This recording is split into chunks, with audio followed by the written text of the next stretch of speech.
So, ఈ స్పెసిఫిక్‌గా బాడీలో ఈజ్ రావడం కోసం గాని, లేదంటే ఈ క్యారెక్టర్ ఆ తరహాలో పండించడం కోసం గాని, మీరు చేసే హోంవర్క్ ఏముంటుంది? ఏం లేదు బ్రో.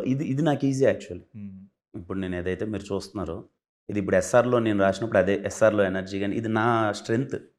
యాక్చువల్లీ నేను దాన్ని వదిలేసా. దాన్ని వదిలేసి కాన్సెప్ట్ అంటూ, కంటెంట్ అంటూ కొంచెం డిఫరెంట్‌గా వెళ్దామని కొన్ని ప్రయత్నాలు చేశా.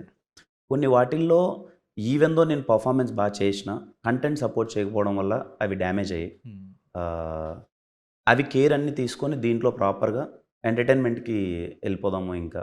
ఒకసారి out and out energetic entertainment చేద్దాం డిసైడ్ అయినప్పుడు this is my what will say నాకిష్టమైంది నాకు బాగా వచ్చింది. Okay. Energy kind of thing. అంటే దిస్ ఈజ్ యూ అన్నట్లుగానా? This is me. Okay. This is me. On screen నేను ఇలా ఉండాలనుకుంటా.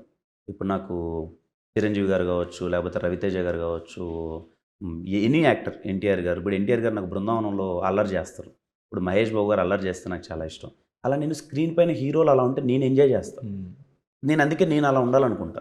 ఇది కేరామ్. కేరామ్ నన్ను మీరు అలా చూస్తారు. ఓకే. నేను అందరి హీరోస్‌ని చూసి ఏం చేశార్రా అని రిపీట్ టికెట్ కొనుక్కొని మరీ ఎళ్లి అందరి హీరోస్‌ది ఎంజాయ్ చేశాను. ఈ సినిమా నాది అలా ఉంటుంది.